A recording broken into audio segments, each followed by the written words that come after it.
Hello friends, I'm Amanda Barr. And I'm Rebecca Lou Brennan, and welcome to Dance Principals United, the podcast. Together, we are passionate about helping studio owners with the business of running their studio.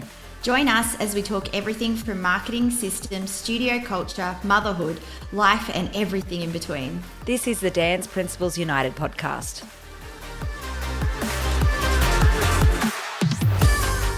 Hey friends, and welcome to another episode of the Dance Principals United podcast. Beck, I'm so excited to be in the studio with you. I love being in the studio. I love our studio days. Always such a vibe. I know, and we've got our new logo on the screen. We have. I'm vibing that. You have to check it out on YouTube because you can actually watch us and get us more than 3 views. That'd be awesome.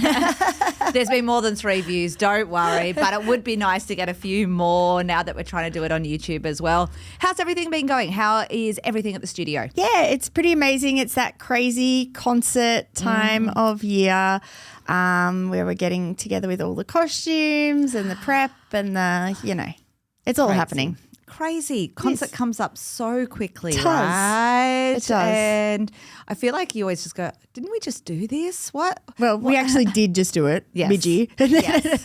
Comes Now up we're again. into it already, especially like when you've got to order costumes so far in advance. Now you've got to spend so much time researching them, all the things. Literally, and it's like, just trying to make profit off costumes now is getting harder and harder, I have to say. Yeah, it's hard. It is hard. Yeah. Anyway, that's me right now in the thick of that. Yeah, absolutely. And saying no to people, like saying no to teachers that, sorry, I know you love that vision, but it's actually way over budget. Yeah. It's hard to. Absolutely. And getting teachers that understand that. Yeah, I think you have to educate your teachers on that. Like I think you've got to explain to them, the process of costume and how much time, effort, everything goes into that. Absolutely. Absolutely. It's funny. I was on a call. This is not the topic of the podcast, but we'll just start talking about this anyway. I was on a call yesterday and one of our members was talking about their teachers not coping with, they'd changed their rehearsal and how they do a rehearsal for their concert, and that none of their teachers were coping with that. And I'm like, yeah, it's really hard, right? Because teachers don't see all the things. Like, they were looking at it from a financial perspective and wanting more kids to opt into the concert, and they were able to keep their prices down by not having a rehearsal. You obviously everyone's got to make those choices, but, it's really about educating your teachers and your team, because if they don't understand that, what it might come down to is, yes, they'd love that rehearsal because obviously, yes, a rehearsal would be better. Let's be honest. Of course, a rehearsal's great. But if half of the class don't do it because it's too expensive or they can't make that day, is it actually worth doing it, I actually don't think a rehearsal is better because the kids get tired. Making them do that, it's usually the day of. Yeah. They then have to get there at 8 a.m. They're teching all day. Yeah. Then they're exhausted. They don't perform well. Absolutely. I do think, though, I agree with that, and I don't do rehearsal for my concert, as you know, and I used to. I was talking about this on Tribe the other day. But I do think it's important for then the studio owner to educate their staff on how to make the rehearsal happen in the studio. Absolutely. And I know this is totally off topic, but I was talking about this yesterday where you need to get your staff to run into your kids to run in, they keep running, they find their spots. You need Absolutely. to practice this in different Practice the situations, wings, how they're going to drop down. You could map the whole stage out quite easily. You should be able to get all the measurements and stuff of your stage, map it out in the studio. Set it up for success. Exactly. Yeah, we did the same. We used to even tape up how you'd stand in the hallway beforehand. Yeah. Practice standing in the hallway in one line. Then we go through and this is how we then fold into the wings from the one line in the hallway to the 3 lines in the wing, like all of that, practicing 100%. that. Because that's setting up for success because you can do that in class. Of course you can. And we even do that sometimes with comp. If we've got a really different size stage to what we're used to, we'll map it out. But I just don't think the rehearsal is of any benefit to anyone. I think it's expensive and I think it's unnecessary. Yeah, personally. I agree.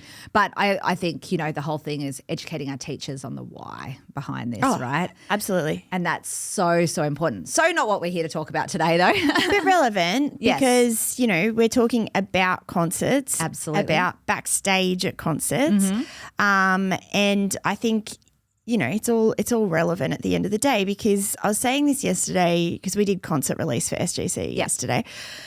I was saying to our people yesterday, and I had the first years, that I always used to run concert as an ego-driven thing, and we've talked about this before on the podcast, I know, and I've completely flipped now to think, what is the best experience for the child and the parent? That's what concert should be, the best experience for the child and the parent, not the best experience for me and my ego doing this huge show that isn't really important at all, because kids, if they hated the concert, will never come back again. Absolutely. And I used the funny anecdote that Phoenix has done one dance concert. Yep. Was the worst experience of his whole life, just letting you know, Amanda. And I'm sure he tells you about this all the time. He does. It was COVID year. Yeah. And that year we decided to make them sit in the audience because I don't know if we weren't allowed to be backstage. You know, there was all the rules. Yeah, so many rules. For some reason, yeah. So many rules with COVID. So we were like, okay, we'll let the preschoolers watch, and he could not have thought of anything worse than having to sit there for an hour watching his friends dance, sit quietly. Yep. Which Phoenix is not quiet. Yes. And be well behaved in a theatre. Yep. Now he loved dance up until that point. Yep. He absolutely adored it. And now he could not hate it more and will never, ever go back. Isn't that interesting? It's so interesting because, you know, you might have other students in your studio that are the same, right? That they've had one little thing that they didn't like. And that's so the case with preschoolers. You know, Beck and I both have very similar youngest children. Thank God we do. Otherwise we wouldn't understand each other. That are very, should we go with spicy is the word Nath uses. Spicy children that have very big opinions. But the same, Sassa's the same as Phoenix, whereas they get an idea in their head and they shut down. And they're like, I am absolutely never doing this again. I hate this because, even though there were so many things they loved about it, I hate this because of whatever that little reason is. And so I guarantee you have kids in your studio that are exactly the same, that have hated one aspect of concert and then gone, I'm not re-enrolling for next year. I hate it, as have parents for sure. So we wanted to chat about some of our ideas, because the concert should be for the kids. It should be such a memorable day. And we've had the conversation before on the podcast that us as dancers, we weren't like most of our students. We were like our top soloist comp kids, right? Right. We were the BBs of the world. Right. We were the kid that was in 15 routines at the concert, lived for it, had, you know, so many quick changes. It was all about them. But there is a large percentage of most of our studios that aren't like that. That might just be in one routine or two routines. And I think flipping it and seeing the concert from their perspective is really important. Well, when you think about it, that BB is on stage for the majority of her concert. Those other kids are backstage for the majority of their concert. Yeah. They might only be on stage for 6 minutes of a 3-hour concert. That's not long. Yes. We're going to try and work that out as a percentage, but we can't do that. So it's not very long. But it's not. It's not. And so what are they expected to do for the rest of the time? I've heard some horror stories about this. And I don't know if I've told you this horror story. I think I have. So my bookkeeper, she's not in the dance world. Okay. And she went to see her niece at a concert. Fair enough. Yep. And she went backstage for some reason during the middle of the concert to check on her niece. I have no idea why. Yeah. And they had put these little people who were 4 into a cubicle, like a shower cubicle, and closed the door so they wouldn't leave the cubicle. They were all in there crying. What the fuck? Yeah, I'm not kidding. I've not heard this story. Yeah. Okay. And she ripped her out and ripped all of them out and said that's so unfair. They shouldn't be doing that. But, I mean, that's an extreme story. Absolutely. Yeah. But I also think there is too much expectation at concerts of children sitting quietly, Being quiet. Shh. and doing nothing. Absolutely. Like, why are we expecting that? There's no way I could sit. I don't know about you. I could not sit for 3 hours with nothing to do. Without a device, I'd be bored out of my brain. I would go crazy. Like, I would probably cry. It's like being in a padded cell, right? Literally. Because we all have such short attention spans. So do our 5-year-olds. So do the 6-year-olds. And I think, you know, there's that whole thing that, you know, we always used to expect the kids to sit backstage and be quiet because someone was on stage, because the audience could hear them. You've got to keep quiet. But that's not making a great day for them. No, that's the worst day possible. Absolutely. That's boring as batshit. There's a long time. They're sitting there. They're bored. They have to be quiet. There's no games to play. That's not encouraging them to re-enroll, because that is a big thing about concert, right? It's at the time that we're asking them to consider coming back for next year. So we need to make it a fantastic day, a memorable day, a day that they like absolutely live for. So let's talk about it. What are some of the ways that you've seen or you've done that work really well to make that backstage experience super fun for the kids? Well, let's start with preschool, because I think Absolutely. preschool and main school are very separate. I know some people do those concepts together, but how you treat the kids, For preschool, we have this new thing that we just started last year where we really deck out the change room. So we have like 3 little rooms that our preschoolers sit in, and we have a different princess or character or whatever we're doing theme-wise in that room. So we had princesses in each room, but then our theme was out of space last year, our little Groovers theme. So we then had stars hanging down from the roof, cute. and we had that shimmer, like, those shimmer curtain things. And just had... So it looked like a party room. It looked like a party room, exactly. And we had bubbles, and we had, books for the princesses read them, and it's just a whole experience in that change room. That's amazing. Yeah, I love that. And so they walk in and they already feel like it's like a magical, like this is going to be fun from the second they walk in. Correct. Through the shimmer curtain. Is that what happens? They walk through the shimmer curtain? Through the shimmer curtains. They got pulled down a lot though, Amanda, so we need to rethink that next year. Yeah, fair. And they make a big mess on the floor. Imagine preschoolers are just like, go every time. But it's creating magical moments for them. Yes. That's the important part, right? Absolutely. And they're backstage having a great time. You know what they love, preschoolers, if you have room for it? They're mats you can get with the letters that go inside the mat. Have you ever seen those? It's like just they're foam mats. Yeah. You just get them from Kmart, I think. Yep. But they love, like, we just take all the letters out and put the foam, and they've got to match the letter to the foam. Simple things like that. Absolutely. And just actually putting some time into it and thinking about it. So we always did, like you, like princess groups, and they'd be dressed up and in full, like, so you'd be in the Rapunzel group, and Rapunzel would be their leader. She'd be decked in a full Rapunzel costume with a Rapunzel wig, to make it special for the kids, and to really also help with that separation. If they're going backstage, I think that's really important.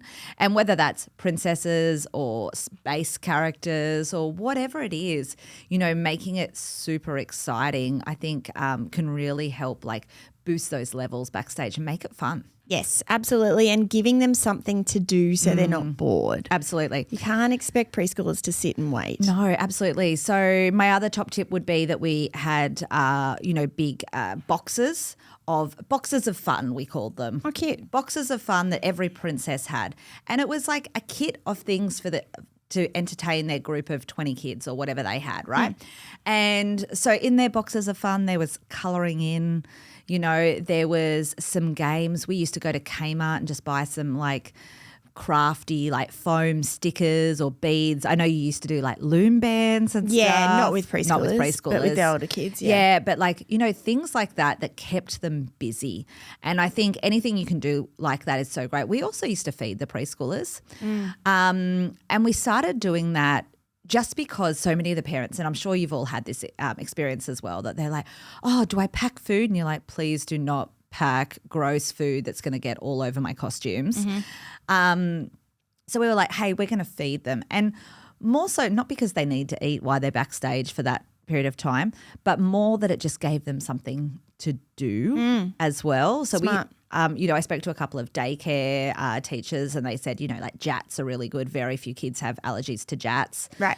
So we used to, or tiny teddies and stuff. So we just used to buy packets of like little packets of jats. We used to buy little packets of apples to give to them all, like, already pre-cut up kind of apples or carrot sticks and stuff. Cute. Things like that, because it was not too messy, which I liked, but also just gave them something to do.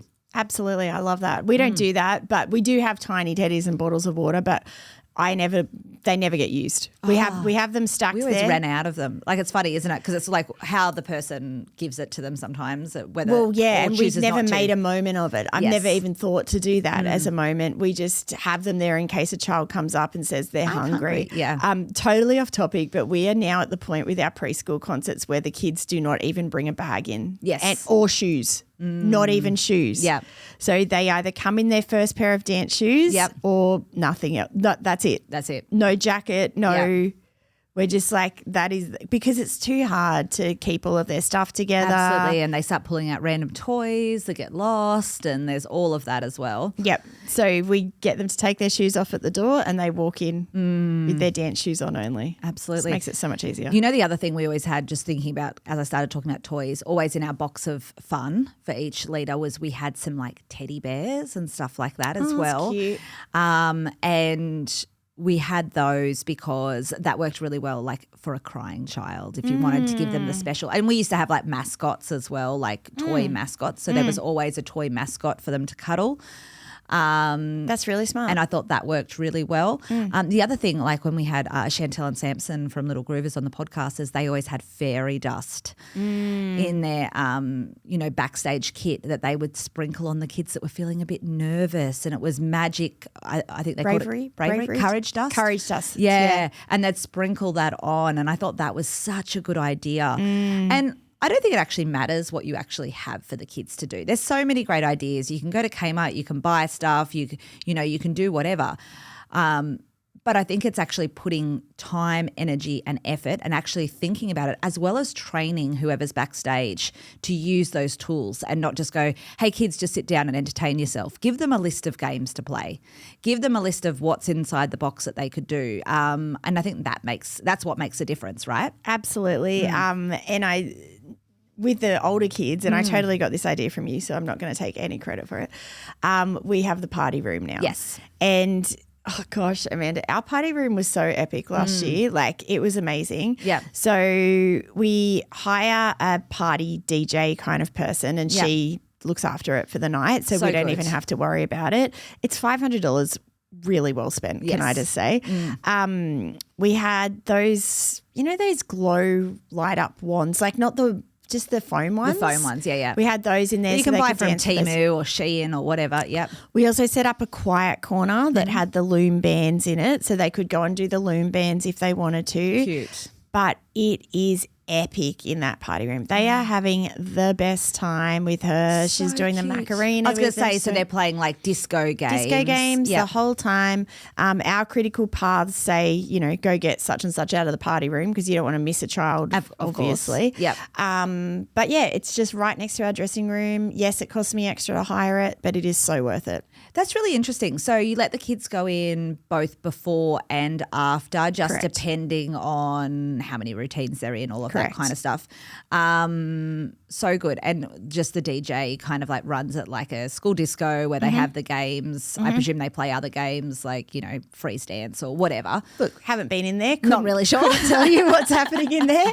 All I know is it is a vibe and lots of fun. Oh, so cute. I love that. And so when the kids come out, this is what I'm interested to know. So let's talk about a kid that was in one or two dances in your show. They came out afterwards. What's the most memorable part of the concert for them? Was it the dancing? Was it the trophy? Or was it the party room? I guarantee you the party room. Yeah, it's interesting.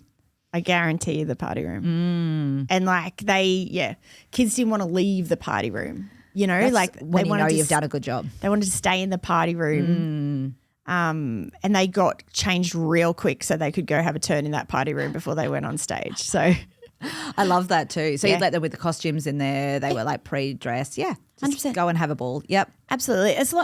Obviously, the kids that are doing 10,000 routines don't get to go into the party room. But they're people that are fully invested in dance, the kids that are in 10,000 routines, they don't need that extra stuff. They're there to perform and they love that. It's the other kids. Yeah, and they have such a good time. And some of them weren't even dancing till second half. So first half, they're just in the party room. So good. Yeah. I love that so much. Yeah. So if you're listening to this, we want to encourage you to really think about the backstage experience for the kids. Make it something that's super memorable. No matter what it is that you do, it needs to be memorable because it is such a big part of the concert for so many kids. Like Beck said, if they're backstage for 3 hours, like think about from the time they get dropped off to the time they get picked up, even if you're trying to do short shows, quite often that is 3 hours. It is, yeah. If they're only dancing in one dance or two dances, they might be only on stage for 4 minutes, 5 minutes, 6 minutes. There mightn't be a lot of time. So what are you doing for the rest of the time to make sure that they're going home with these incredible memories? Absolutely. I'd love to hear everyone's ideas as well. So make sure you let us know your ideas, because you guys might have even fresh ideas to share with everyone. The more we share, the better, right? Absolutely. Thanks so much for joining us on the podcast today, guys. So great to have you. We would so appreciate if you click that little subscribe button or follow button on Spotify or Apple. Would mean the world to us. Thanks, friends. Bye. We hope you enjoyed this episode of the Dance Principles United podcast. If you'd love to learn more from us, we have a special offer just for our podcast listeners. Go to the link in the show notes right now to get 2 weeks free in Dance Principles United Tribe. We would love to see you there.